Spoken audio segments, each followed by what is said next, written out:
The cold came early to Cedar Falls that October, settling into the bones of the old steel town like an unwelcome guest who had no plans to leave.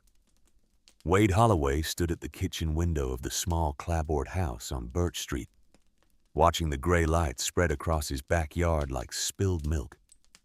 The thermometer outside the window read 41 degrees. The coffee in his hand had gone cold 20 minutes ago, but he kept holding it anyway, because letting go meant moving, and moving meant facing another day with no plan and no paycheck. He was 42 years old. He had worked at the Cedar Falls steel plant for 15 years before the layoffs started, and another 6 months trying to find anything that would let him keep food on the table. The unemployment had run out in August. The savings had run out in September. And now, on the third Monday of October, he had exactly $3,047 left in his checking account. A stack of bills on the kitchen counter that added up to more than he could pay. And a foreclosure notice from First National Bank that gave him 14 days to bring the mortgage current or lose the only thing his wife had ever asked him to protect. Claire had been gone 2 years now. Cancer. The kind that doesn't ask permission and doesn't leave anything behind but a hole in the shape of the woman you loved. He still slept on his side of the bed. He still kept her books on the side table. He still talked to her sometimes late at night when the silence got too loud. He told himself it was just habit. He told himself a lot of things that weren't true. The footsteps on the stairs came right on schedule. Wade turned from the window and watched his 16-year-old daughter walk into the kitchen. Her dark hair pulled back in a ponytail. Her backpack slung over one shoulder. Lily had her mother's eyes and her mother's mouth. And lately she had her mother's way of looking at him, like she was disappointed and trying not to show it. "You eat anything?" he asked. "I'm not hungry." "Lily." "I said I'm not hungry, Dad." She poured herself a glass of orange juice and drank it standing up the way her mother used to do when she was running late. Wade watched her and thought about how much she had grown in the last year. She had been a girl when Claire died. Now she was something else, something harder, something that had learned too early that the world doesn't owe anybody anything, least of all a roof over their head. "Mrs. Henderson called yesterday," she said, setting the glass down. "I know. About the mortgage." "I know, Lily." "Dad." He didn't look at her. He couldn't. Because if he looked at her, she would see the truth in his face. And the truth was that he didn't have an answer. He didn't have a plan. He didn't have anything but $3,000 and a stack of rejection letters from every factory and warehouse within 100 miles of Cedar Falls.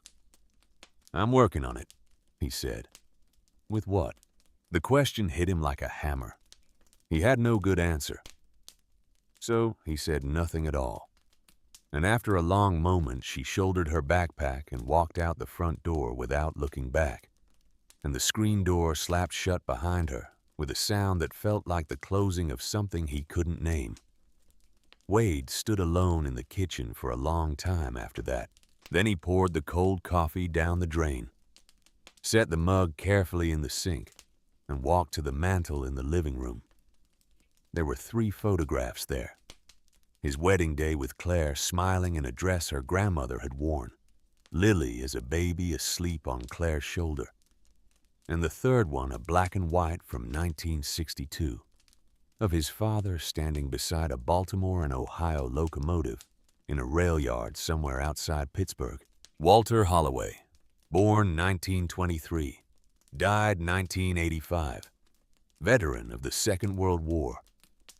43 years on the railroad, a quiet man who had spoken in short sentences and shorter opinions, but who had built every shelf in the house with his own 2 hands and never once raised his voice to his son. Wade picked up the photograph and looked at his father's face. Walter had been 39 when that picture was taken, the same age Wade had been when Claire got sick. There was something in the old man's eyes that Wade had never quite understood when he was young. A weight, a patience, the look of a man who knew something he wasn't telling. "I don't know what to do, Dad," Wade said softly. The house didn't answer. The house never did anymore. The phone rang at 10 minutes after 9. Wade almost didn't pick it up. He was tired of phone calls. Phone calls were bills and bad news and people asking for money he didn't have. But the number on the caller ID said Bauer Salvage, and Hank Bauer was one of the only men in Cedar Falls who had treated Walter Holloway like an equal, back in the days when the railroad still ran through town. Wade picked up. "Wade, Hank Bauer. You got a minute?" "I got nothing but minutes, Hank." "You remember what we talked about 3 weeks ago?" Wade closed his eyes. He remembered. Hank had called him about an old freight locomotive sitting on a section of track behind the salvage yard. A B&O engine built in 1943 hauled freight through the war, and the years after finally retired in the 70s and bought up by Hank's father when the railroad was scrapping the steam fleet. Hank had said something then that Wade hadn't been able to shake. He had said the locomotive reminded him of Walter. He had said Walter would have known what to do with her. "I remember. I got a buyer coming tomorrow morning. Some collector out of Chicago. He's offering $3,200. I figured I owed it to your old man to call you first." There was a pause on the line, the sound of an old man weighing his words. "Wade, I'm 73 years old. I can't keep her. But I don't want her going to some rich man's private museum either. Your father loved engines like this one. He worked on them during the war. You want her $3,000 cash, and I'll throw in 50 feet of track to set her on. You come today, she's yours. You don't, she's gone tomorrow." Wade looked at the foreclosure notice on the kitchen counter. $3,000. The exact amount he had left. The amount that stood between his daughter and a homeless shelter. The amount that spent the wrong way would mark him as the man who had killed his own family's last chance to hold the line. He thought about his father. He thought about the look in the old man's eyes in that photograph. He thought about the stories Walter used to tell late at night when he thought Wade was asleep. Stories about trains that carried more than freight and secrets that died with the men who kept them. "I'll be there in an hour, Hank." He hung up before he could change his mind. The drive out to Bauer Salvage took 25 minutes through the gutted heart of Cedar Falls, past the old steel plant with its broken windows and rusted gates, past the line of empty storefronts on Main Street, past the diner where Wade and Claire had gone on their second date, now boarded up and waiting for a buyer who was never going to come. Wade had grown up in this town. He had watched it die in slow motion for 20 years. And now he was driving through its corpse with $3,000 in his pocket and a feeling in his chest he couldn't quite name. Hank Bauer was waiting for him at the gate. The salvage yard sprawled across 10 acres of what had once been farmland, generations of discarded American dreams piled up under the Ohio sky. Wrecked sedans, rusted tractors, the skeletons of factory equipment hauled out of plants that had closed before Wade was born. And behind the main office, sitting on a section of track that ran out into the weeds and ended at nothing, was Engine 519. She was bigger than Wade had expected, bigger and sadder. The black paint had given way to a reddish coat of rust that covered her like an old man's beard. Weeds grew up through the gaps in her undercarriage. The numbers on her side 519 were faded but still legible. Wade walked around her, slowly running his calloused hand along the cold metal of her flank. And something in his chest pulled tight in a way that had nothing to do with money. "She's been sitting here 2 years, Hank said. "Bought her from the B&O when they were scrapping the old steam fleet. I always meant to restore her. Hell, Wade, I'm 73. What am I going to do with a locomotive?" You said she reminded you of my father." Hank was quiet for a long moment. He was a small man, weathered and stooped from decades of hauling scrap. But his eyes were sharp and clear and kind. "Walter worked engines like this one during the war. He had a way with them, Wade. Used to say steam engines had souls. Said if you listen close enough, they'd tell you their stories." He paused. 3,000 cash. I'll throw in the track. Your father would have wanted her in good hands." Wade walked around the engine one more time. Up close, he could see the modifications that someone had made over the years. The brake system had extra airlines running along the underside that didn't belong on a standard freight engine. The cab had a panel near the engineer's seat that looked newer than the rest, repainted and bolted down with hardware that didn't match. He didn't know what any of it meant. Not yet. But he knew his father had worked on engines like this one. And he knew that for the first time in 2 years, he was looking at something that didn't feel like the end of the world. "I'll take her, Hank." The check went through. The paperwork took an hour. By the time Wade drove back into Cedar Falls, the gossip network had already started doing what small towns do best. Mrs. Patterson from the post office was in her front yard, pretending to rake leaves and watching him pull into the driveway. Bob Miller, 2 houses down, was washing his truck for the 3rd time that week. By the time the sun set, half the town would know that Wade Holloway, the widowed steelworker who couldn't pay his mortgage, had spent his last $3,000 on a piece of rusted scrap iron that would never run again. Lily was waiting for him in the kitchen. She had her school books spread across the table, but her eyes were red, and Wade knew without asking that someone had already told her. Probably Jenny Patterson at school. Probably half the kids in Cedar Falls High by now.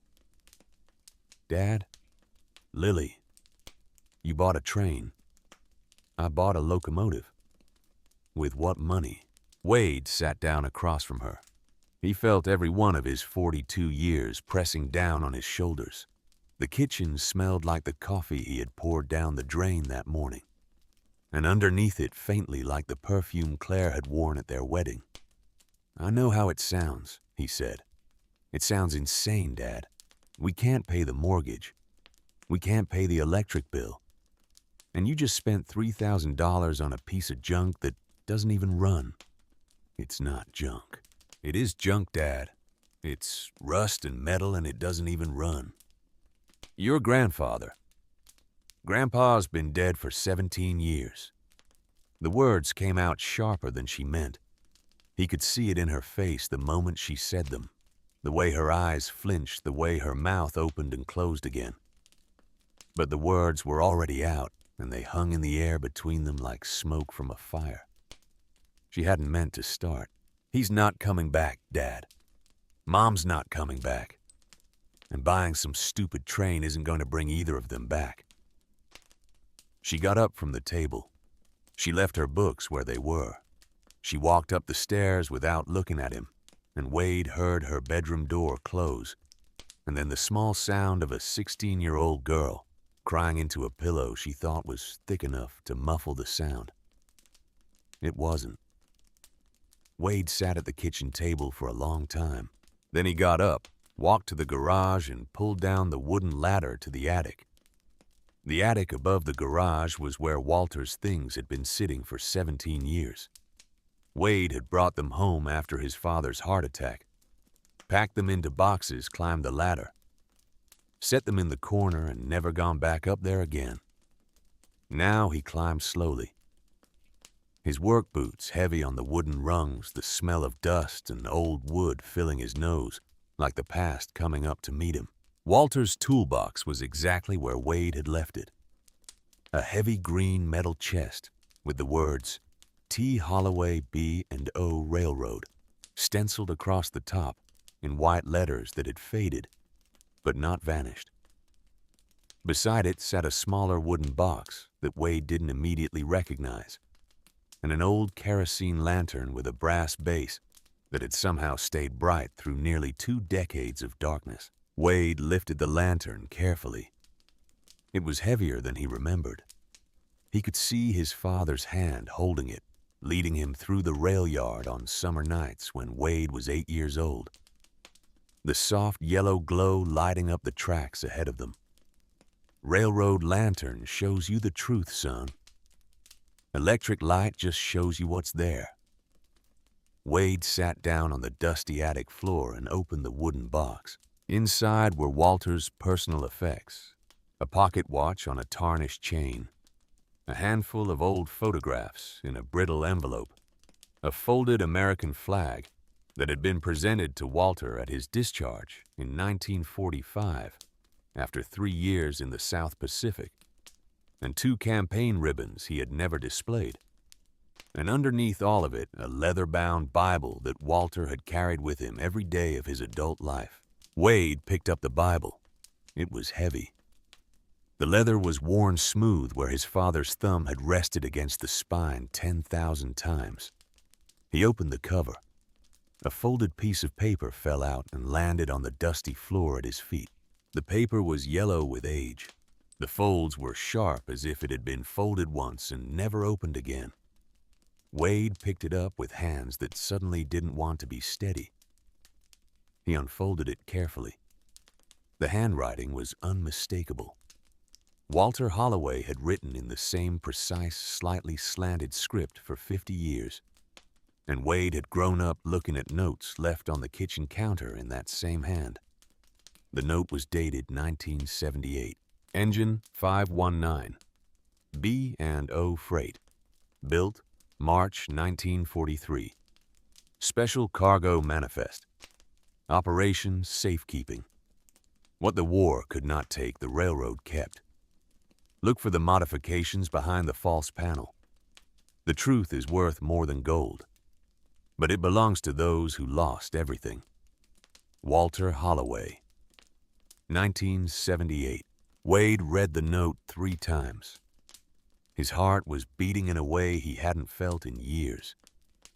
He held the paper up to the single shaft of attic light, looking for a watermark, looking for a date stamp, looking for any sign that this was something his father had written for some other reason.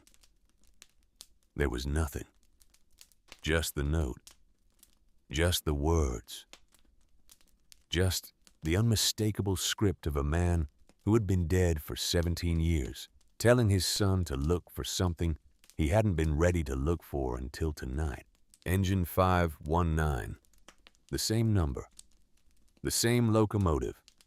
The one sitting in Hank Bauer's salvage yard right now with weeds growing up through her undercarriage.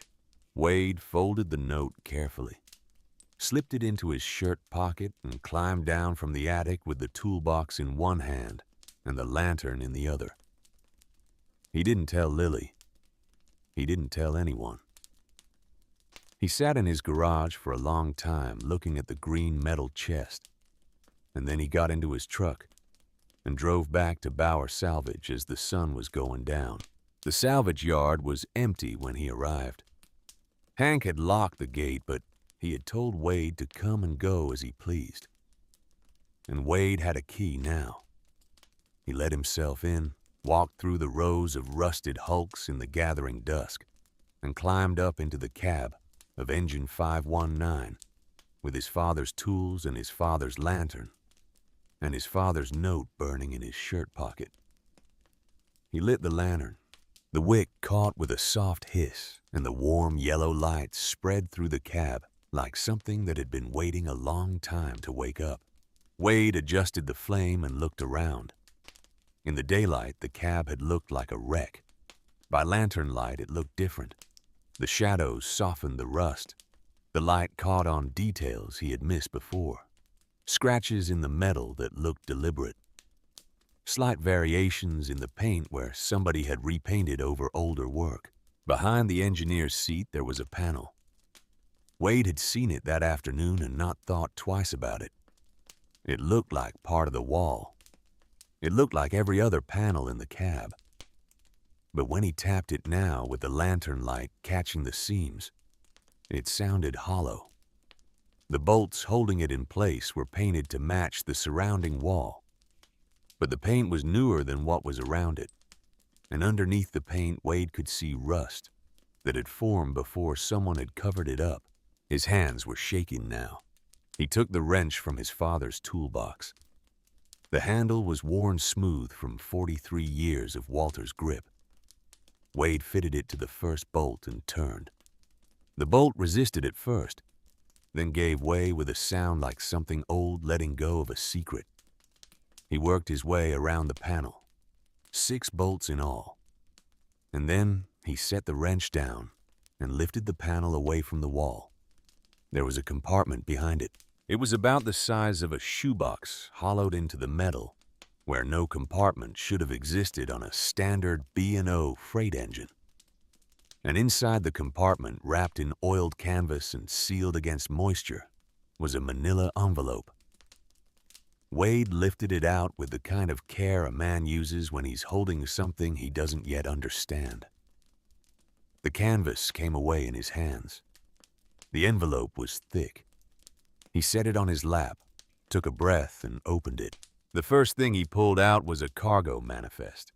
The paper was government issue, the typeface old enough that Wade recognized it from his father's discharge papers. The manifest was dated April 15, 1943. The contents were listed in careful bureaucratic language. Personal effects category A through M. Artwork classification pending. Precious metals assay required. Documents historical significance. The shipment had been routed from a processing center in Baltimore to a Midwest distribution point. Classification restricted. Wade read it twice. He didn't understand what he was reading. He understood enough to know that whatever this was, it wasn't a normal freight shipment. He pulled out the next item. Photographs. Black and white. Dozens of them. Wade spread them across his lap and held the lantern close. The photographs showed railroad workers loading wooden crates into freight cars. The crates were marked with symbols Wade didn't recognize. Some of them looked like Hebrew letters. Other photographs showed the inside of warehouses, vast spaces filled with paintings and sculptures, and what looked like religious artifacts. And in several of the photographs, standing among the railroad workers in his B&O coveralls, was a young man with Wade's jawline and his father's dark eyes. Walter, 20 years old, maybe 21. In one photograph, Walter was standing beside engine 519. The locomotive looked different in the picture cleaner newer, and there were modifications to the cargo area that Wade had not seen on the engine sitting in Hank Bauer's yard. Walter was holding something in his hands. The photograph was too dark to make out exactly what. Wade set the photographs aside. He pulled out the last item from the envelope. It was a letter. The paper was newer than the manifest dated 1978, the same year Walter had written the note in the Bible. The handwriting was the same, but this letter was longer, and it was addressed in Walter's careful hand to Wade. To my son. If you are reading this, it means you found engine 519. It means you understood enough of what I left behind to look for the truth. I'm sorry I could not tell you while I was alive. The work I did during the war and the years after was not the kind of work you talk about at the dinner table. I'm writing this in 1978 because I am 60 years old, and I have started to feel time moving faster than I would like, and because I want to make sure that someone who loves what is right will be able to finish what I started. The cargo we moved during the war was not freight. It was the property of families across Europe whose homes had been stripped bare by the Nazis. Paintings, jewelry, religious objects that had been in families for generations. The Army called it Operation Safekeeping. Engine 519 was one of the trains used to move recovered items from coastal processing centers to inland storage facilities. We were supposed to hold the items until the rightful owners could be found. The war ended. The Army went home. The items were left in warehouses gathering dust, while the families who owned them died in displaced persons camps or scattered across the world. Some of us could not let it stand. We started moving items ourselves. We did the research. We found the families. We made the returns. We did this work without permission and without pay, because some of us had seen what the Nazis did to those families, and we had decided that finishing the job was more important than following orders. I was the engineer. I planned the routes. I trained the men. The network operated for 30 years, son, and we returned items to nearly 1,000 families before the work became too dangerous, and we had to hide what was left. There are things still hidden, Wade. Items waiting to be returned. Documents waiting to be released. Records of what was done and what is left to do. The map is in the firebox behind the brick on the right side of the wall. Everything you need is there. I should have told you. I'm sorry. Be careful who you trust. There are people who do not want this work to be finished. People whose grandfathers were on the wrong side of the war and who have been searching for these items for decades. If they find you before you find them, they will take what does not belong to them, and the families will never see their heritage again. You are a good man, son. You always were.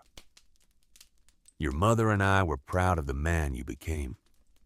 Whatever you decide to do with this, know that I trusted you to make the right choice.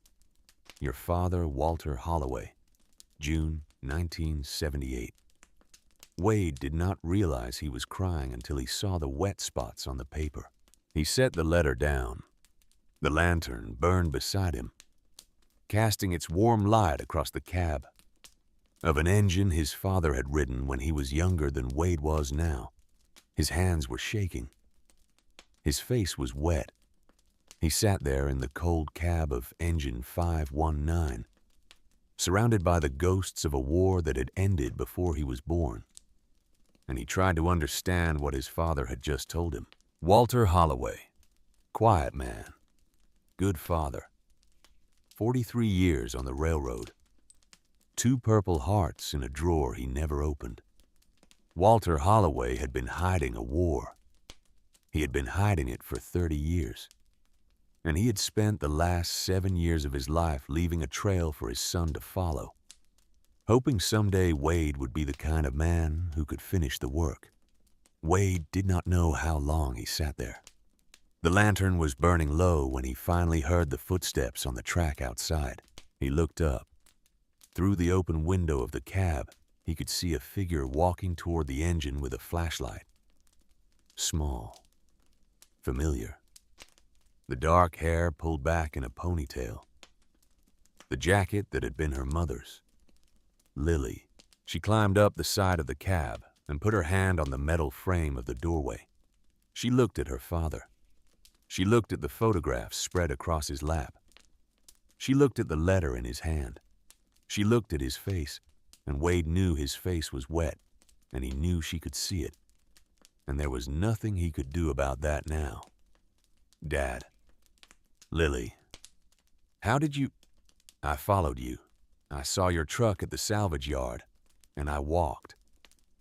She paused. Her voice was very small. Are you okay? He could not answer her at first. He held out the letter. She took it. She climbed the rest of the way into the cab and sat down on the engineer's seat across from him. She read the letter slowly in the lantern light, her face going through several emotions Wade could not name. When she finished, she folded it carefully, the way her grandfather had folded it 48 years before, and she handed it back to him. She did not speak for a long moment. Then she said, Grandpa wrote this. Yeah. He was hiding things. Important things. Yeah. She looked at the photographs on his lap. She picked one up. It was the photograph of Walter at 20 years old standing beside engine 519. She held it close to the lantern. She looked at her grandfather's face. Dad. Yeah. I'm sorry. Lily, you don't have to... I'm sorry I said what I said about the train, about Grandpa. I'm sorry." He did not know what to say. She moved across the cab and sat down beside him on the metal floor.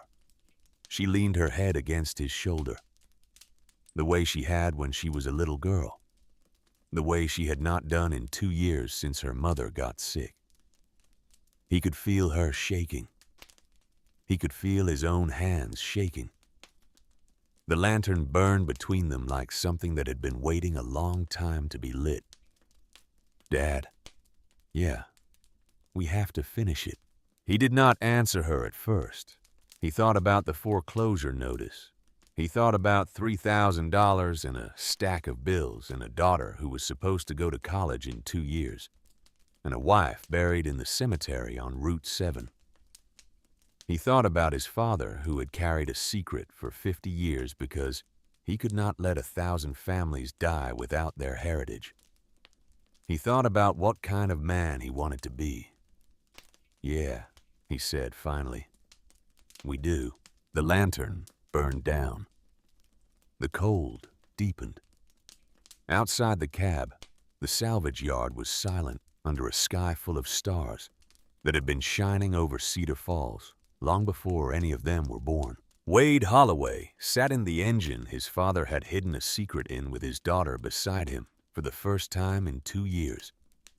And he understood that something had just changed. Something he could not yet name. Something that had been waiting in the cold metal of Engine 519 for 48 years. Waiting for a man who would lift the lantern and look behind the panel and decide that the work was worth the price. He did not know yet how much the price would be. He did not know that 2 men in expensive suits had already started watching his house. He did not know that the locomotive was not just a hiding place. He did not know that the locomotive was evidence. But he knew sitting there in the lantern light with his daughter's head on his shoulder that the old man in the photograph had been right about one thing. The truth was worth more than gold, and it had been waiting a long time to come home. The first frost came to Cedar Falls the next morning. Wade stood on his front porch with a fresh cup of coffee and watched the sun come up over the rooftops of Birch Street, the light catching on the silver lace of frost on his windshield. And he tried to make sense of what had happened the night before. He had slept maybe 2 hours. He had lain awake in the dark for most of it with Walter's letter folded on the nightstand beside him, hearing his father's voice in his head, as if the old man were sitting at the foot of the bed reading the words out loud. "You are a good man, son. You always were." Wade did not feel like a good man. He felt like a man who had just spent his last $3,000 and now had to figure out what to do next. But there was something else underneath that feeling now. Something that had been missing for a long time. A reason to get up. A direction. A weight in his chest that was not grief or shame, but something that felt almost like purpose. Lily came out onto the porch with her own cup of coffee.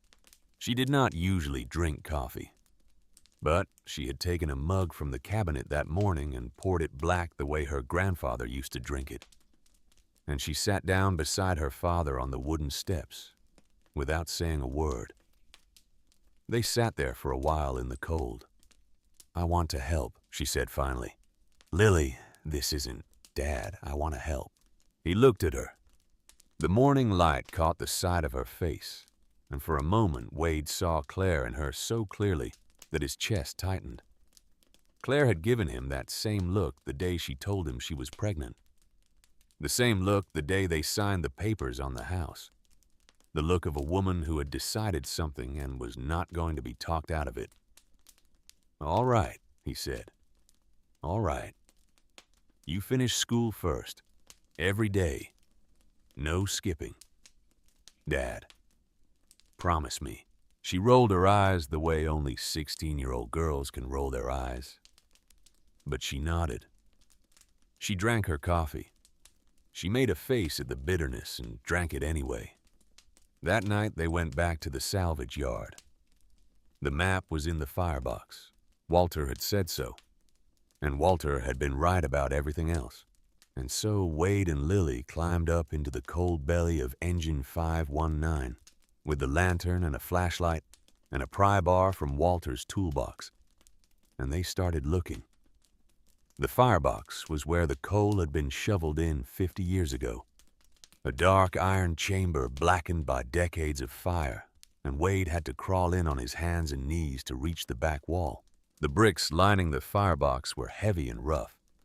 They had not been disturbed in years.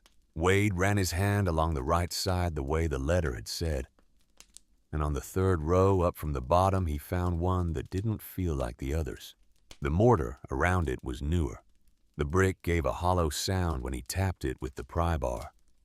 He worked it loose carefully. The brick came away in his hand. Behind it was a small metal box, sealed with wax and wrapped in oiled cloth. Wade backed out of the firebox. He set the box on the engineer's seat.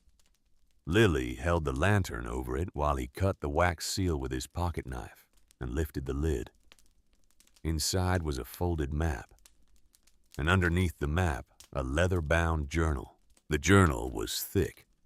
The leather was brown-aged to a deep patina, and Walter's name was embossed on the cover in gold letters that had faded, but were still readable. Wade lifted it carefully.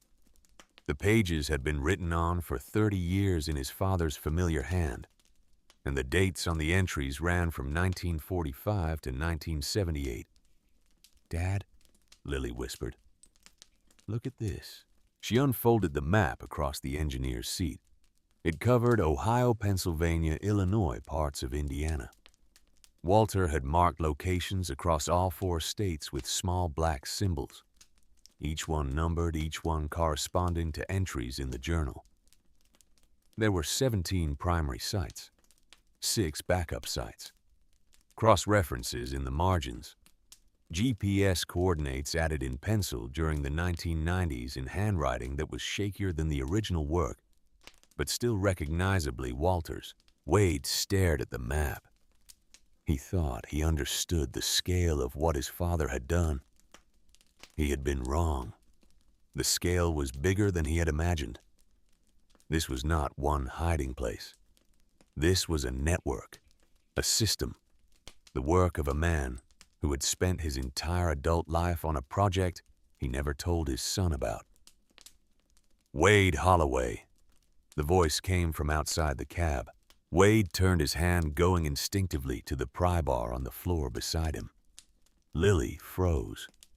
Through the open window of the cab, they could see a man standing on the track below, holding a flashlight, his breath fogging in the cold air. It was an old man, late 70s, wiry build, wearing a mechanic's jacket that had seen 40 years of hard use. "It's all right," the old man called up. "I'm not here to hurt anybody. My name is Earl Whitaker. Your daddy and I worked together for 35 years. I've been waiting for you." Wade lowered the pry bar slowly. "Come on up," he said. Earl Whitaker climbed into the cab with the slow, careful movements of a man whose knees had given him trouble for 20 years. Up close, his face was a road map of weather and time, deep lines etched around eyes that were sharp and clear despite his age. He looked at Wade for a long moment. Then he looked at Lily. Then he looked at the journal in Wade's hands, and the map spread across the engineer's seat, and his face changed. "You found it.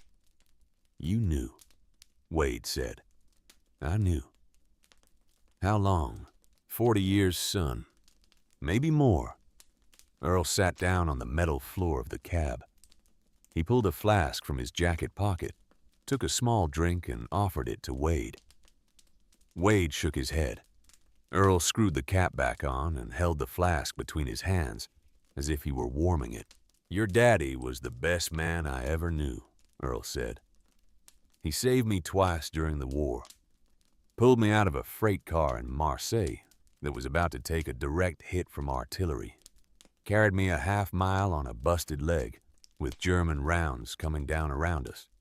after the war when we both came back to the railroad. He was the one who pulled me into the work. He said there was something we needed to do that the Army wasn't going to finish. Wade said nothing. He let the old man talk. The Nazis had been stealing for 10 years before we got there. Paintings, jewelry, religious objects. They had warehouses full of the stuff. When we captured the trains, we captured the cargo. The Army was supposed to figure out who it belonged to and send it back. But the Army went home, son. The Army had other priorities. And the families were dead or scattered. And the items just sat there gathering dust. My father started the network. Your father was the engineer. He planned the routes. He picked the men. There were 40 of us at the peak. Railroad men, all of us. We knew the freight system better than any government man ever would. We could move things from Baltimore to Chicago without anybody asking questions. And we did. For 30 years. We moved them and we found the families and we returned what we could. Why didn't he tell me? Earl looked at Wade for a long moment. Because the work was dangerous, son. There were men looking for what we hid. Men whose grandfathers had stolen those items in the first place. Men who had spent their lives trying to claim what their families lost. Walter wanted you to grow up safe. He wanted you to have a normal life. He wasn't going to bring you into this until he knew you were ready to choose it for yourself. Wade felt something crack open in his chest. He was waiting. He was waiting. He left the trail. He hid the journal. He kept the network going as long as he could. The last men were getting old by 1978, and Walter knew the work would have to stop or pass to somebody younger. He decided it would stop. He hid what was left. And he wrote you that letter. Why didn't you find me sooner after he died? Earl shook his head. Because Walter made me promise I wouldn't. He said if you were the right kind of man, you would find your way to the truth on your own. He said he couldn't make the choice for you. He said if I came knocking on your door with a story about Nazi gold, you would think I was a crazy old man, and you would never look behind the panel. So I waited. I've been waiting 17 years, son. The day Hank told me you bought the engine, I knew it was time. Wade sat down hard on the engineer's seat. Lily moved to sit beside him. Earl stayed where he was, watching them with the patience of a man who had spent his whole life waiting for things to come around in their own time. Earl, Wade said, how much is left? The old man looked at the journal in Wade's hands. Read it, son. Read it for yourself. Wade and Lily read the journal that night. They read it the next night. And the night after that. They read it slowly the way you read scripture, because every entry was a story, and every story was a piece of a man Wade had loved, but never really known. Walter Holloway had written for 30 years. He had written about returns to families in New York and Chicago and Toronto. He had written about searches that took years to complete. He had written about names Wade had never heard, but who were apparently part of a brotherhood that had operated in the shadows of the American Railroad for 3 decades. Some of the entries were technical. Routes, schedules, methods. Walter had been a meticulous man, and the journal was organized like a railroad timetable, with cross-references and dates, and the careful precision of a man who knew his work would have to stand up to scrutiny someday. Other entries were not technical at all. April 12, 1947. Returned the Lieberman menorah to Rachel Lieberman in Brooklyn. She is 22 years old. Her mother carried this menorah out of Vienna in 1938. Her mother was killed at Auschwitz. When I gave it to her, she held it for 10 minutes without speaking. Then she said, "Thank you." I do not know how to write down what her face looked like. I will remember it as long as I live. October 3rd, 1953. Made contact with the Steinberg family in Toronto. Isaac Steinberg was an art dealer in Prague before the war. His paintings were taken from his apartment in March 1939. He died in 1942. His son David is 40 years old now. He runs a hardware store. When I told him we had found his father's collection, he sat down on the curb outside his store and cried for an hour. We returned 12 paintings. The 13th, his father's self-portrait, we have not yet located. December 24th, 1947. Christmas Eve. Sarah suspects something. She is not asked. She is too good a woman to ask. But she sees me leaving for Chicago at strange hours, and she sees the look on my face when I come home, and she knows. I do not know how to tell her that the work is more important than the truth between us. I do not know how to tell her that some secrets protect people who have already lost everything. She deserves better than this, but I cannot stop. I cannot. Wade read that entry 3 times. He thought about his mother who had died in 1979, 6 years before Walter, and had never said a word to her son about any of this. She had known. Or she had known enough. And she had carried it with her for 40 years without telling him. Some entries were harder. March 10th, 1952. Eli is 7 years old. He came into my study tonight and asked why I keep railroad maps on the wall. I told him they were just maps. He looked at me the way children look at adults when they know something is being hidden. I do not know how to explain to a 7-year-old that his father is living a double life. I do not know how to tell him that the work is going to outlast me and that someday it may be his work to finish. I write these words knowing he will read them someday. I am sorry, son. I am sorry I could not tell you. I hope you will forgive me. Wade closed the journal.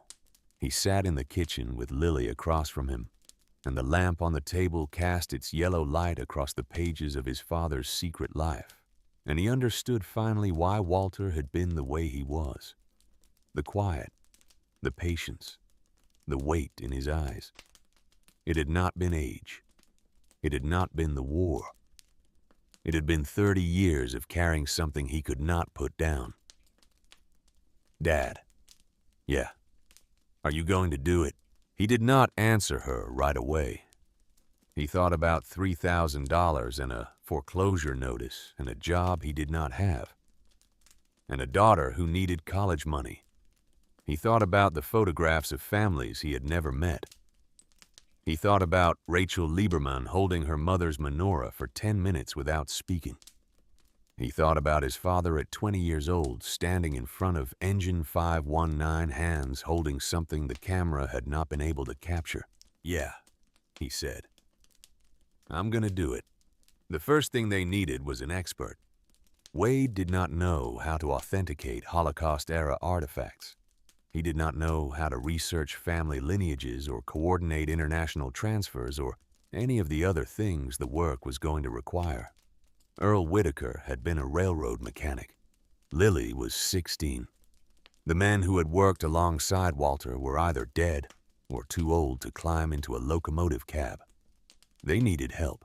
Lily found Dr. Helen Voss. She was a historian at Georgetown University, 60-something, an expert on Holocaust asset recovery, who had spent 25 years working with families to locate items stolen during the war. Lily found her online biography on a Saturday night, sent a careful email Sunday morning explaining only that her family had discovered documentation related to a post-war railroad network and attached 2 photographs from Walter's manifest: the Lieberman menorah, the Steinberg painting. Helen Voss replied within 6 hours. She was on a flight to Cleveland the next afternoon. Wade picked her up at the airport. She was a small woman with silver hair pulled back in a tight knot and sharp eyes behind wire-rimmed glasses. She wore a gray traveling coat and carried a leather briefcase and a small overnight bag. And the first thing she said to Wade after introducing herself was, Mr. Holloway, before we go any further, I need you to understand something. If what you have is what your email suggests, you are about to become a target. I've been doing this work for a long time. I've seen what happens to families who stumble onto things like this without knowing what they are doing. I will help you, but you need to know what you are walking into. I think I'm starting to understand, Wade said. You are not. Not yet. But you will. He drove her back to Cedar Falls. They went directly to the salvage yard. Earl met them at the gate. Helen looked at Earl, and something passed between them. A recognition Wade did not understand at first. You knew Walter. I knew him. Then you know what we are looking for. I know what is left. She climbed up into the cab of Engine 519 with the same reverence she might have brought to a cathedral. She walked around the cab, slowly examining the modifications, running her fingertips along the seams of the false panel and the welds on the firebox. She lifted the journal. She read 3 entries at random. Then she set the journal down and turned to Wade. Mr. Holloway. Wade, your father and his network returned items to Holocaust survivors and their families for 30 years. I have spent my career studying the official recovery operations after the war. I have never seen documentation like this. The records he kept rival anything the United States government produced. The provenance information is exhaustive. The chain of custody is unbroken. This is the most complete private recovery archive I have ever seen. How much is left to return? She turned a page in the journal. She looked at the map. She did calculations in her head with the speed of a woman who had done this kind of math 1,000 times. Based on these inventories, based on what your father's notes describe as still hidden, I would estimate at market value today somewhere in the neighborhood of $137 million in unreturned items. Add to that the items already returned valued at the time of return at $50 million, which would now be worth several times that. The total scope of this operation, Mr. Holloway, is unlike anything I have encountered. Wade sat down on the engineer's seat. He had known the number was big. He had not known it was that big. Wade, Lily said quietly. That's the title. 187 million. Yeah. Grandpa moved $187 million. Yeah. Helen Voss watched them both. She had seen this moment before, the moment a family understood the scale of what they had inherited. She gave them their time. Then she said, "We need to start the work. Tonight. We need to authenticate the documentation, identify the closest surviving relatives, prioritize the locations on this map. I can begin contacting families through the Holocaust Asset Recovery Network. But Wade, I need to warn you about something else." What? There are people who do not want this work to be finished. People who have been searching for this network for 40 years. If you are about to make returns of this scale, they will know. They have been waiting for someone to surface. Earl told me.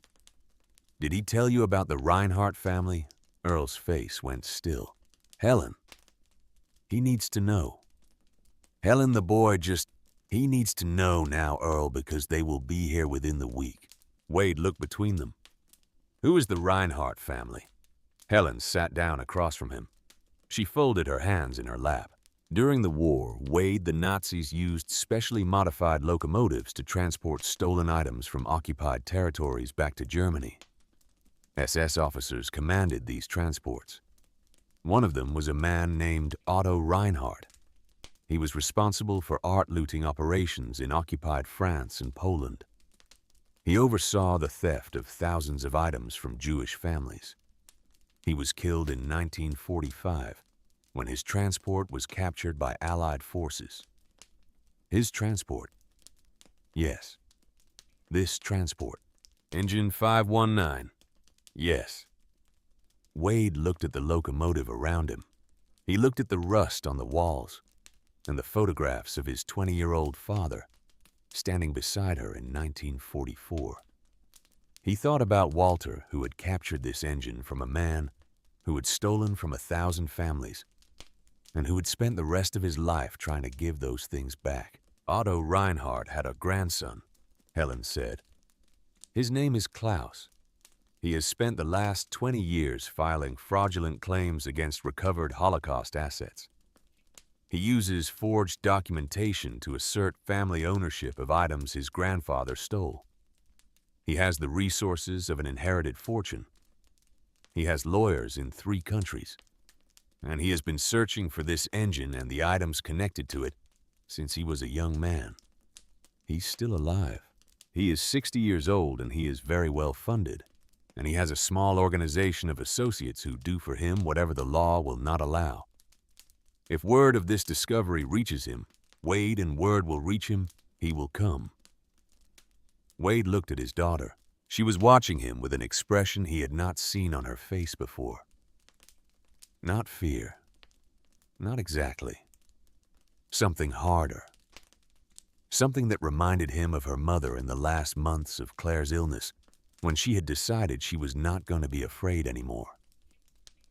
Then we work fast, Wade said. They worked fast.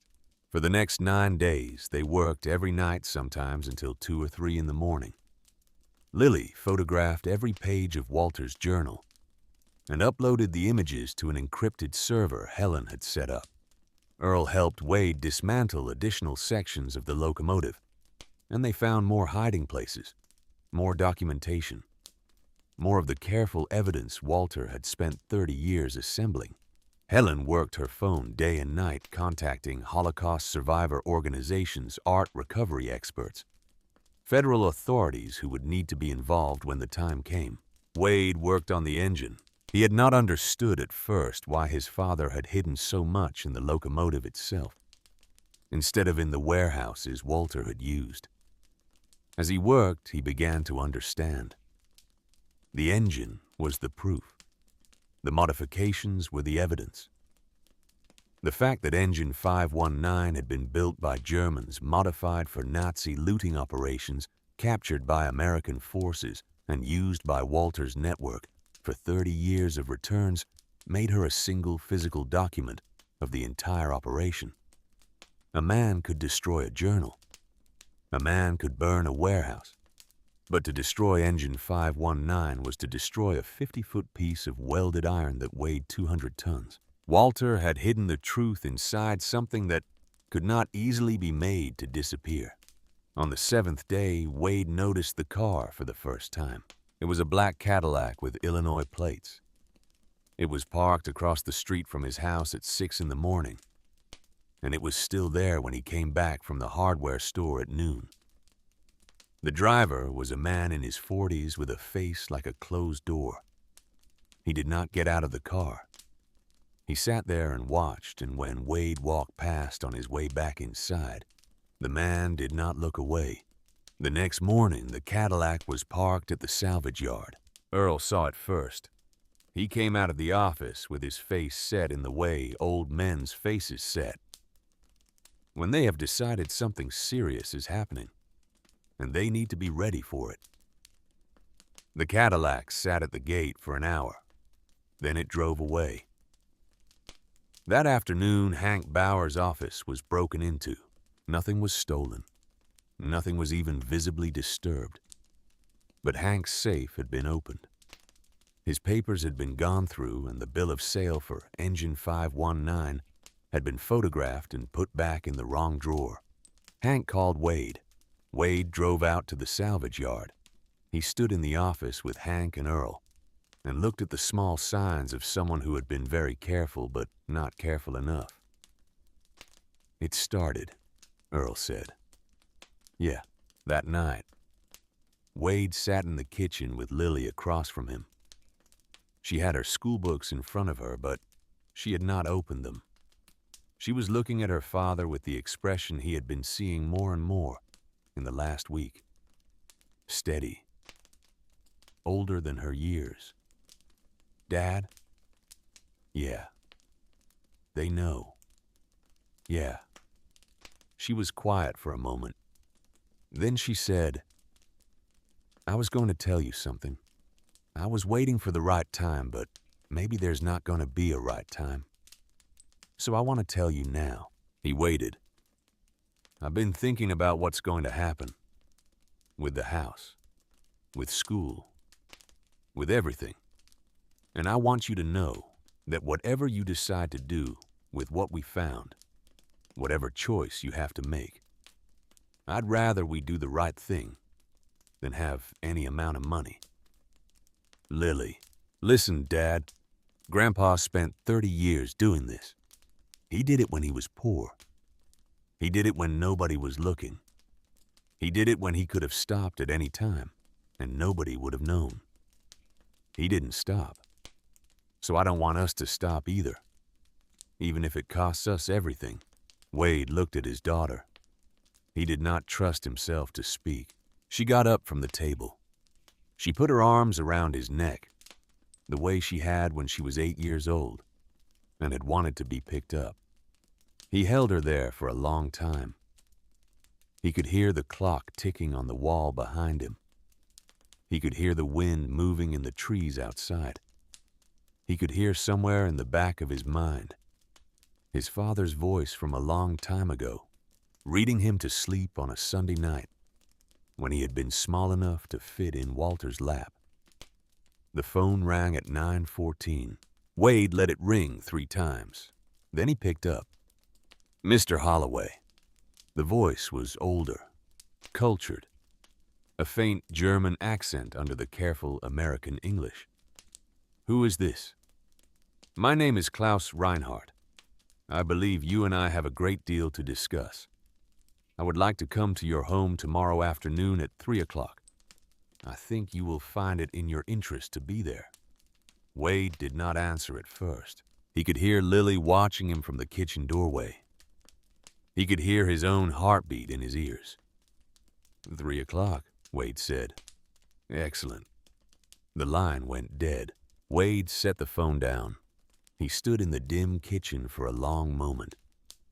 Then he walked to the front window and looked out at the dark street at the maple tree in the front yard that Claire had planted the year they bought the house at the porch light, that had been left on for whoever might come walking up the steps. The Cadillac was not there tonight, but it would be back, and tomorrow at 3 o'clock, Klaus Reinhardt was going to be sitting in his living room. Wade went upstairs. He pulled down the attic ladder and climbed up into the cold. He stood in the dim attic light for a long time, looking at the boxes of Walter's things, at the green metal toolbox, at the kerosene lantern that had outlived 2 generations of his family. Then he reached behind the wooden box that had held Walter's Bible and pulled out something he had not told Lily about yet. It was a smaller envelope. He had found it the second night in the firebox, taped to the inside of the iron wall, hidden behind the brick that had held the journal and the map. It was sealed with red wax and addressed in Walter's hand to the words, "For the day they come." Wade had not opened it yet. He had been waiting. He held the envelope in his hands now in the cold attic light. He thought about his father. He thought about his daughter sleeping in her bed downstairs. He thought about the locomotive in the salvage yard, with her secrets still half revealed. And he thought about a man named Klaus Reinhardt, who would be sitting in his living room in 17 hours.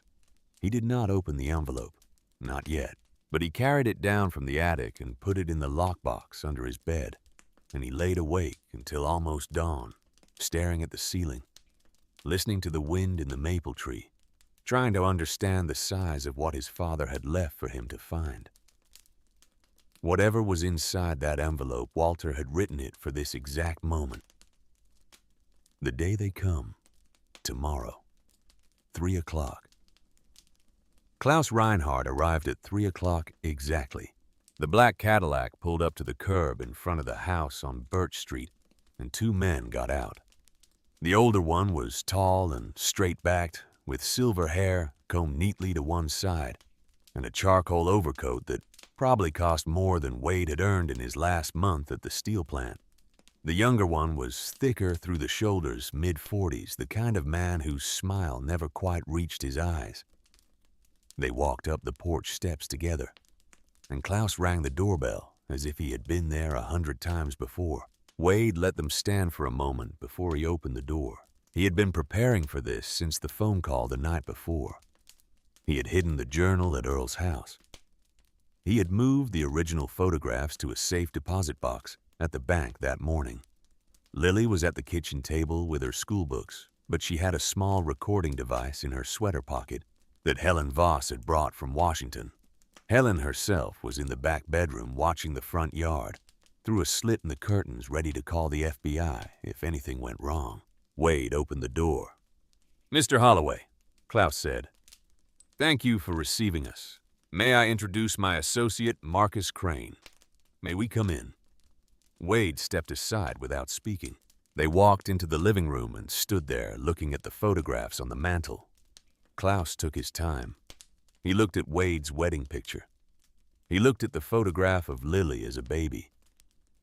He looked at the photograph of Walter Holloway standing beside a Baltimore and Ohio locomotive in 1962. He looked at that one for a long time. "Your father," he said. "Yes. A handsome man. Strong features. May we sit?" Wade gestured to the sofa. Klaus sat down with the careful arrangement of an older man who had learned long ago how to make a room work in his favor. Marcus Crane stayed standing by the window. Wade took the chair across from them. He did not offer them coffee. "Mr. Holloway," Klaus said, "I am going to be direct with you because I believe your time is valuable and so is mine. I represent a family. My family. We lost a great deal during the war.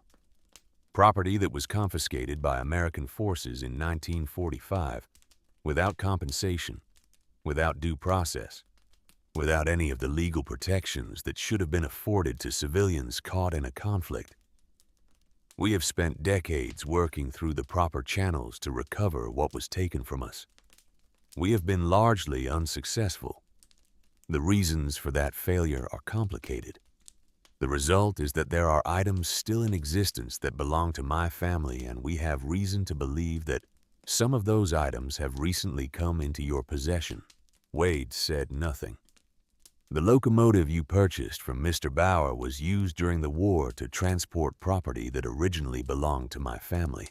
The manifest of that property is well documented. We have legal records dating to 1939 establishing ownership. We have photographic documentation. We have witnesses, though they are very old now, who can attest to the items as they appeared in our family residence in Munich before the war." Munich. Munich, yes. Your family lived in Munich during the war. My grandfather, yes. My grandmother. My father, who was a child. And your grandfather. What did he do for a living? Klaus smiled.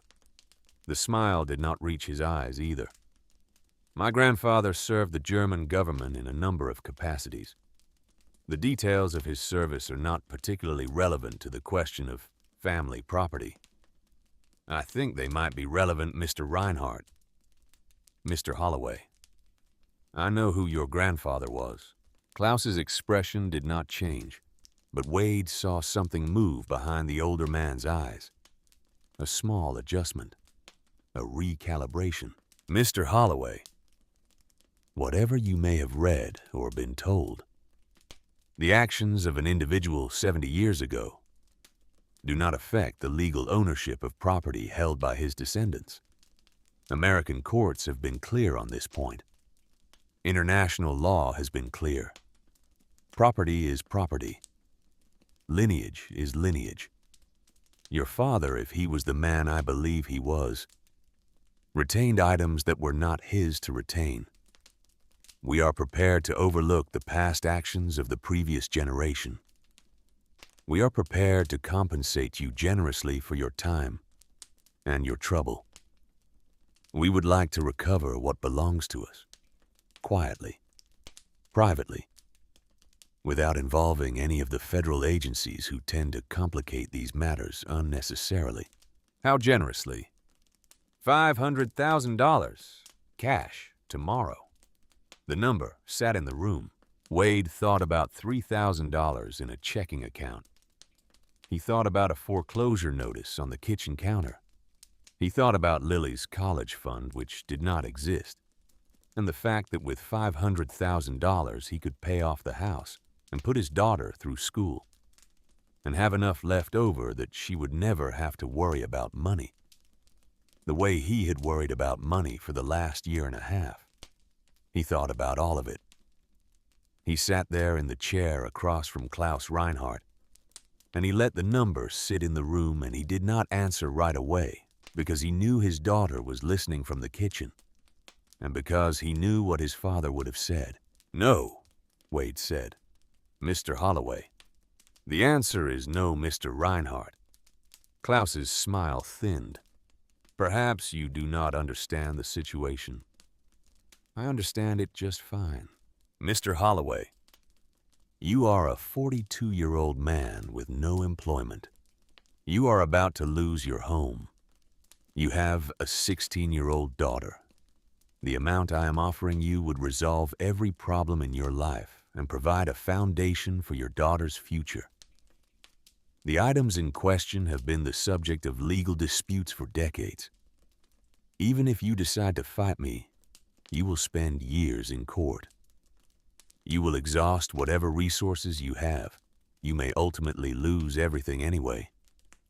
I am offering you a way out.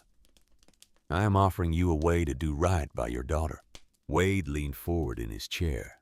"Mr. Reinhardt, my father walked over a battlefield in France in 1944 with a busted leg carrying a man named Earl Whitaker through artillery fire. He did that because Earl was his friend, and because he had been raised by his own father to believe that you finish what you start. He came home from the war, and he spent the next 30 years trying to give back what your grandfather stole from people whose names he carried in his head until the day he died. He did that work in secret, Mr. Reinhardt, because he understood that some things are more important than money. I am his son. My daughter is his granddaughter. We are not selling you anything. Not tonight. Not tomorrow. Not for any number you can put in front of us." The room was very quiet. Klaus stood up. He buttoned his overcoat, slowly smoothing the lapels with the gesture of a man who had decided that the conversation had ended. "Mr. Holloway," he said, "I want you to think very carefully about what happens next. I have made you a generous offer in good faith. You have refused it. There are legal options I will pursue. There are other options as well. I would prefer the legal ones. Whether we proceed in that direction will depend largely on you. You have until tomorrow at noon to reconsider. Get out of my house. Goodbye, Mr. Holloway." They left. Wade stood at the window and watched the Cadillac drive away. He watched it turn at the corner and disappear. He watched the empty street for a long time after that. He could hear Lily moving in the kitchen, putting the recording device on the table. He could hear Helen Voss coming out of the back bedroom. "Wade," Helen said, "we have to move now. Tonight." "I know. He is going to come back. With more men. He is going to come for the locomotive. We have to get to the primary site before he does." "I know." He turned from the window. He looked at his daughter. She was standing in the kitchen doorway with her arms wrapped around herself, and her eyes were wet, but she was steady. "Dad," she said. "Yeah."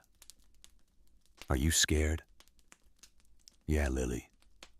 I'm scared." "Me too." "It's all right to be scared." "I know." He walked over to her and put his hand on the side of her face. She leaned into it the way she had when she was small. "We're going to do this, Pumsi." "Zda," he said. I know we are. The map showed the primary repository 3 miles north of Cedar Falls, in a section of woods that had been an active limestone quarry from 1908 until 1962. The mine had been sealed when the company went out of business. Concrete barriers and warning signs blocked the main entrance. But Walter's map showed a maintenance tunnel cut into the hillside on the east side, half a mile through the woods hidden behind a section of decayed fencing that looked accidental but was not. Wade and Earl drove out at 4 in the morning. Lily came with them. Wade had argued. Lily had won. Helen Voss followed in her rental car, with Earl's son Bryce driving the second truck, the one carrying the equipment they would need. They reached the woods just before 5. The sky was beginning to turn the gray of an Ohio November dawn. The woods were silent. The frost on the dead leaves crackled under their boots as they walked. The maintenance tunnel was where Walter had said it would be. Earl pried back the fencing. Wade went first with the kerosene lantern lit and his father's wrench in his belt. The tunnel was lower than he had expected. He had to walk hunched over for the first 30 yards. The walls were limestone cold and damp, and the air had a mineral smell that reminded him of basements and old wells. The tunnel opened into a chamber. Wade lifted the lantern. The chamber was the size of a small barn, with a vaulted ceiling cut from solid limestone, and a floor that had been leveled and reinforced with concrete. There were lights. Walter had run a generator. The generator was sitting against the far wall with a fuel line that disappeared into a sealed canister. And when Earl flipped the switch, the chamber filled with the warm yellow glow of incandescent bulbs that had not been turned on in 20 years. The chamber was full of crates, wooden crates stacked 4 high along 3 walls, each one numbered and labeled in Walter's careful hand. Wade walked along the rows and read the labels in the lantern light. Liebermann, Vienna. Steinberg, Prague. Adler, Berlin. Lavie, Warsaw. Hirsch, Krakow. Goldberg, Frankfurt. Names from a continent that had been emptied of these names 80 years ago. Written in pencil on wooden lids by a man who had decided that the names would not be forgotten. Lily stood beside her father with her hand on his arm. She was crying. "Dad." "I know. There's so many." "I know, Lily." Helen Voss walked through the chamber slowly, her face the face of a woman who had spent her whole career studying losses on this scale, and had never expected to see them recovered in one place. She lifted the lid of the nearest crate. She reached inside. She pulled out a silver candlestick wrapped in oiled cloth, and another and a small leather book with Hebrew letters embossed on the cover. She set them on the lid of the crate. She did not speak. Wade lifted the lid of another crate. Inside were paintings. He pulled the first one out carefully and unwrapped it. It was a portrait of a young woman in 19th century dress, painted with the kind of skill that meant a real artist had stood in front of a real woman a long time ago. The frame was original. The back was labeled in Walter's hand. Portrait of Rebecca. Steinberg family, Prague. Seized March 1939. Return pending identification of survivors. He held the painting up to the light. He thought about what his father had carried. Not the weight of an item like this. The weight of 1,000 items like this. The weight of knowing whose face was in the painting and whose hands had hung it on the wall of a Prague apartment in 1938, and where those hands had ended up. Wade. It was Earl. He was at the back of the chamber holding something in his hands. "Wade, you better come look at this." Wade walked over. Earl was standing in front of an open crate. Inside the crate, packed in cotton batting, were rows of small canvas bags. Earl had opened one. He held it up. The bag was full of gold coins. Wade lifted one out. It was old. European. The face on it was a king he did not recognize. He turned it over in his hand. He looked at the bag. He looked at the row of bags. There were 15 bags in the crate. The crate was one of 3. Earl, how much? I don't know, son. A lot. Wade. It was Helen. She had picked up a folded note from the top of the crate. She unfolded it. She read it. She handed it to Wade without a word. The note was in Walter's hand. It was dated 1968. These coins were carried out of Poland by the Levy family in 1939. Sarah Levy sewed them into the lining of her daughter's coat. The coat survived Treblinka. The daughter did not. The coat was returned to Sarah in 1947 by an American officer who did not know about the coins. Sarah died in 1962 in a tenement in the Bronx. We have not been able to locate any surviving relatives. The coins remain in trust pending the conclusion of further research.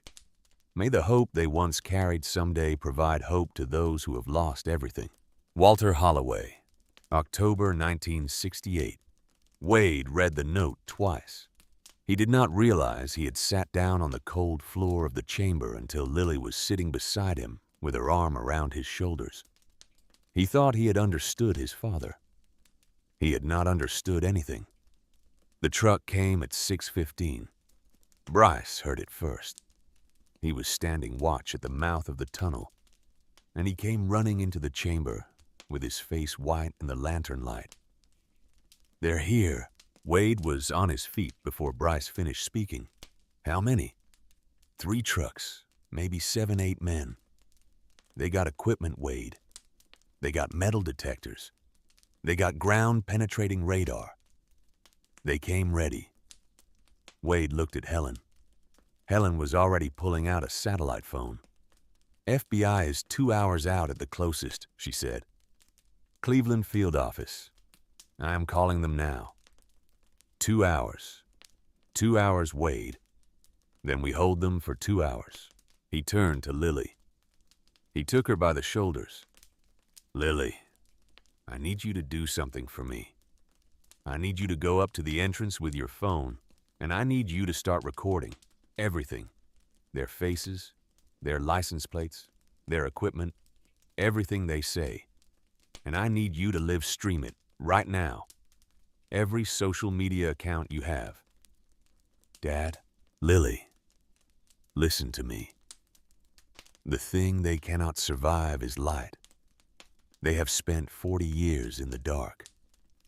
They cannot survive being seen.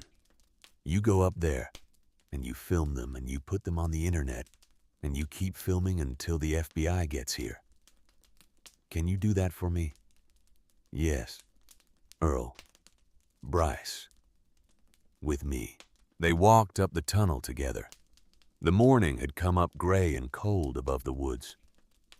Klaus Reinhardt was standing at the head of 7 men, all of them armed, 2 of them in security uniforms with body armor. The rest in the kind of civilian clothes that did not quite hide what they were. Klaus saw Wade coming up out of the hillside, and his face arranged itself into the careful expression of a man who had decided to be reasonable. Mr. Holloway, Mr. Reinhardt, this is a permitted archaeological recovery operation. I have papers. I have signed authorizations from the county. I have a sheriff's deputy on the way. I would advise you and your associates to stand aside and allow my team to do their work. You don't have anything, Mr. Reinhardt. I have considerably more than you do. Earl Whitaker stepped up beside Wade. He was 78 years old, and his shoulders were stooped from 40 years of leaning over a locomotive engines. But there was something in the way he was standing now that made the men behind Klaus shift a little where they stood. Klaus Reinhardt, Earl said, I want you to look at me. I do not believe we have met. My name is Earl Whitaker. I served with the United States Army from 1942 to 1945. I was at the liberation of one of the camps your grandfather supplied. I saw what your family did, son. I saw it with my own eyes. I have been waiting 40 years for one of you to come back here, looking for what you stole. You are not going to stand in this woods and tell me about permits." A car door closed at the bottom of the access road. A sheriff's deputy was walking up. He was a young man, maybe 30, in a department uniform that had been pressed for the occasion. Wade did not recognize him. The name on his uniform read, Williams. "Mr. Holloway," Williams said, "I'm going to need you and your associates to step away from the tunnel and clear the area. Mr. Reinhardt has the necessary permits for this operation. You are interfering with a lawful recovery." Wade looked at him. "Deputy Williams." "Yes, sir." "You are working for him." "I am doing my job." "You are working for him." Earl stepped forward. "Eddie?" The deputy's face changed. "Eddie Williams. I knew your grandfather. He worked at the rolling mill until the shoulder injury in 1971. Your father was in my Sunday school class for 9 years. Your mother brought us a casserole when my Dorothy passed in 1989. Eddie, I want you to look at me. I want you to look me in the face, and I want you to tell me what this man is paying you. Because I do not believe you came up here at 6 in the morning to enforce a county permit for a man you do not know. I want you to tell me, son. Your grandfather is buried in a plot 2 miles from here.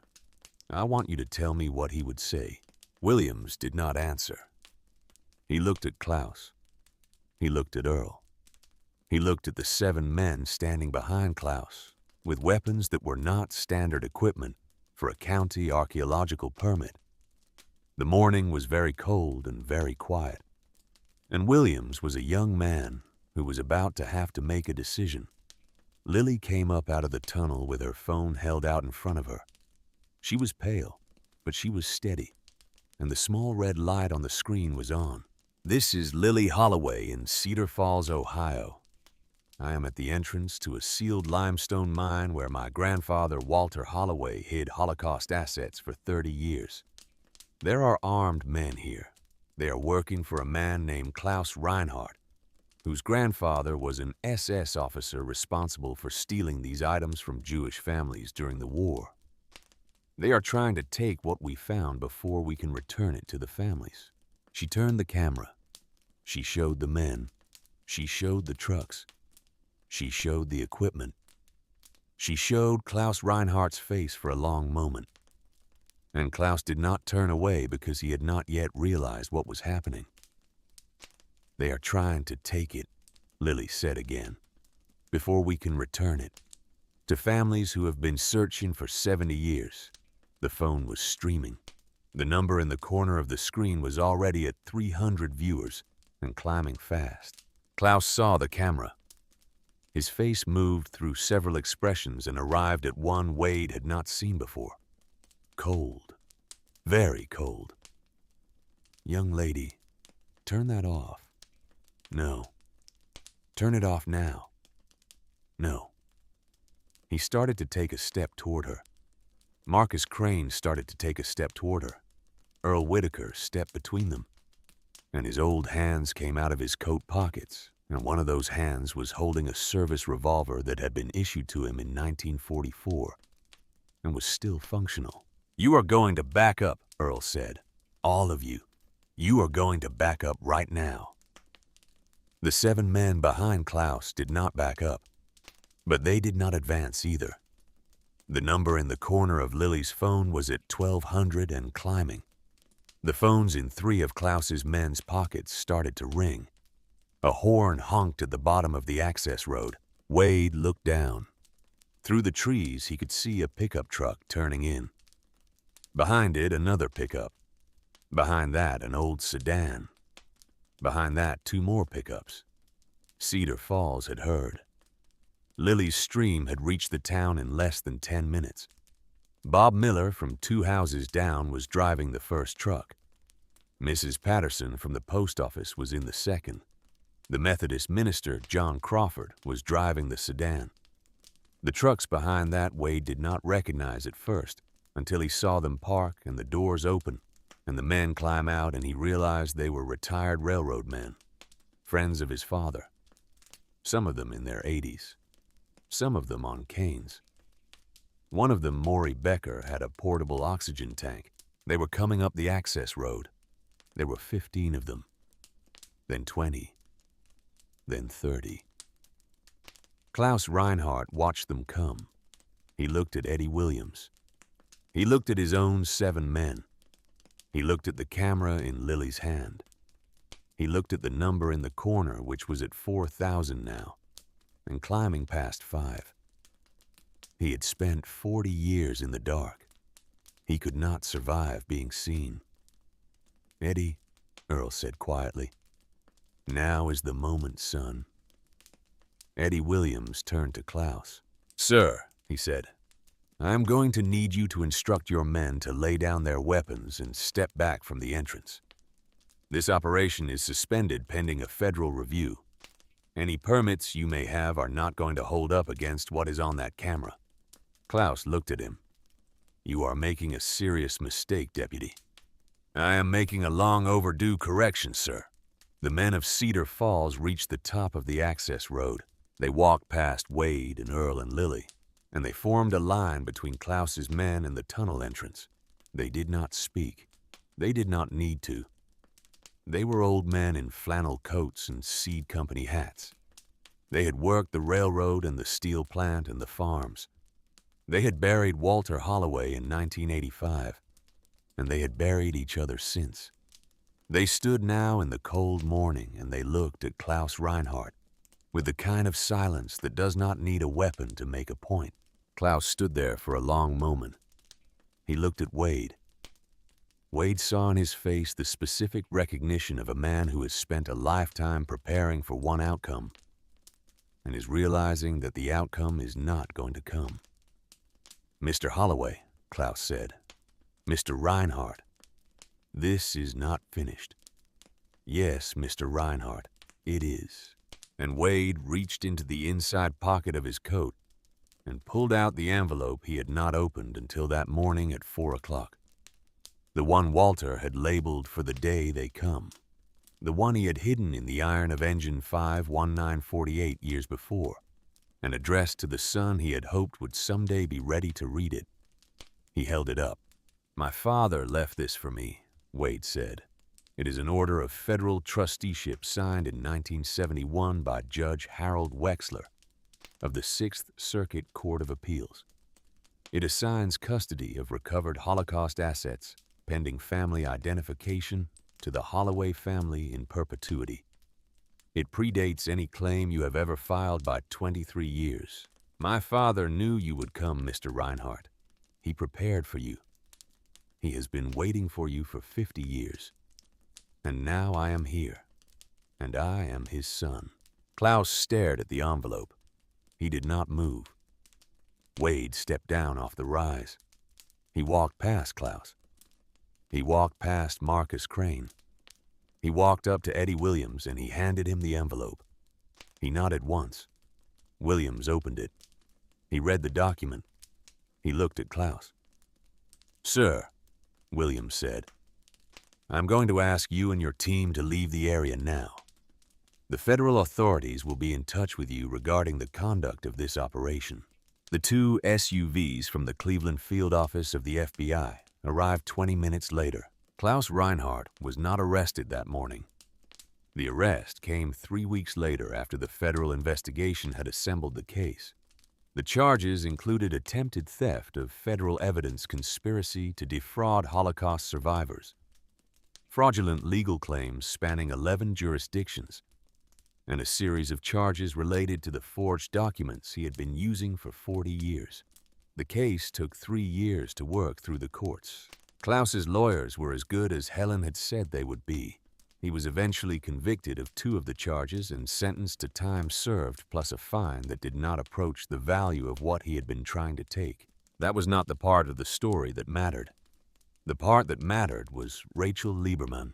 She arrived in Cedar Falls in April, 6 months after the morning at the mine. She was 92 years old. and she had to be helped up the steps of the small museum that the town had built in the renovated office of Bauer Salvage, the one they had named the Walter Holloway Memorial Center. Engine 519 sat behind the museum on her 50 feet of track restored now to a clean black that caught the spring light. The bell on her stack had been polished until it shone. Rachel Lieberman walked through the museum on the arm of her grandson. She stopped in front of the glass case that held her mother's menorah. She stood there for a long time. She did not speak. Her grandson did not speak. The room was very quiet. Wade stood at the back of the room with Lily beside him. Rachel turned. She walked toward Wade slowly. She was smaller than he had imagined. She put her thin hand on his forearm, and she looked up into his face. "Your father," she said. "Yes, ma'am. Your father gave me back my mother." Wade could not answer her. She held his arm for a long moment. "Tell him thank you," she said. "When you see him, tell him from Rachel." "Yes, ma'am. I have been carrying that thank you for 75 years. "Yes, ma'am." She walked back to her grandson. They left the museum together. Wade stood at the back of the room for a long time after they left. The work continued. It is still continuing. In the 3 years after the morning at the mine, 112 items were returned to surviving family members in 8 countries. 43 items remain in the trust of the Walter Holloway Memorial Center, awaiting research that will likely not conclude in Wade's lifetime. Some of the families were never found. Some of them had been erased entirely, every name in the tree cut off. Those items sit in climate-controlled storage at the center now, and a small bronze plaque beside each one reads, "Seeking descendants in 5 languages." Earl Whitaker passed away the following March. He died in his sleep in the small house on Pine Street, where he had lived for 60 years. The funeral was at the Methodist Church. The whole town came. Wade carried the casket with Bryce and 4 other men whose fathers had ridden the railroad alongside Walter and Earl in the years that nobody had talked about.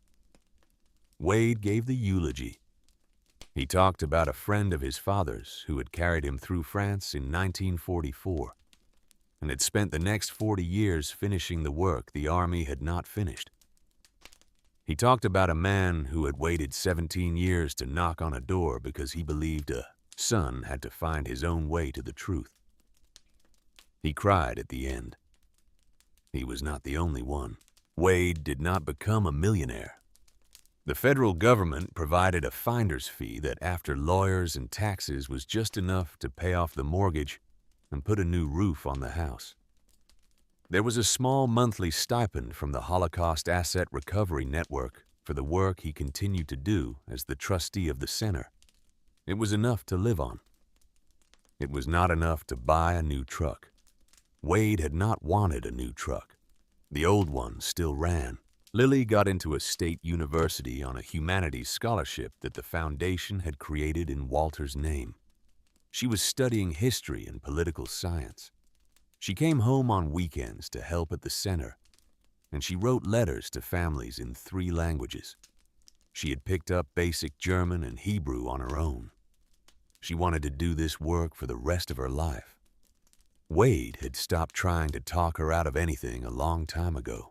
On a Sunday in October, 1 year after the morning at the mine, Wade walked out behind the museum to where Engine 519 sat on her 50 feet of track. The sun was going down. The light was the color of an old photograph. Wade climbed up into the cab. He sat in the engineer's seat. He looked at the photograph he had nailed to the wall of the cab 6 months ago.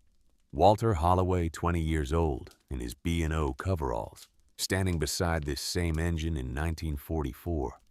The young man in the photograph was younger than Wade's daughter would be when she finished college. Wade reached for the cord above his head. He pulled it. The bell on Engine 519 rang out across the salvage yard, across the woods at the edge of town. across the rooftops of Cedar Falls, and the steeple of the Methodist Church, and the small cemetery on Route 7, where Claire Holloway and Walter Holloway both lay under the same Ohio sky. It rang once, then again, then a third time. Wade let go of the cord. He sat in the cab for a long time, listening to the sound fade. After a while, he heard footsteps on the metal ladder. Lily climbed up into the cab. She sat down beside him on the engineer's seat. She had grown into her face the way young women do at 19. She looked like her mother now in a way she had not when she was 16. She looked like her grandmother, too, and her grandfather. She looked like a Holloway. Dad. Yeah. Do you think Grandpa knew? Knew what? That you would do it. That we would do it. Wade thought about it. He thought about a quiet man who had hidden 3,000 pages of careful records in a locomotive and had written a letter to a son he had not lived to meet as a grown man. He thought about a man who had kept a secret for 50 years because he believed his son would someday be ready to choose what his son was actually ready to choose. I think he hoped Lily. Yeah. That's all a father can do, I think. Hope. Leave the trail. Hope his kid finds it. Yeah. She put her head on his shoulder. The sun went down behind the woods. The bell of engine 519 was silent now, but the sound of it seemed to hang in the air for a long time, after the way the truth does, when it has been waiting a long time to be heard. Wade put his arm around his daughter. He did not say anything else. There was nothing else that needed to be said.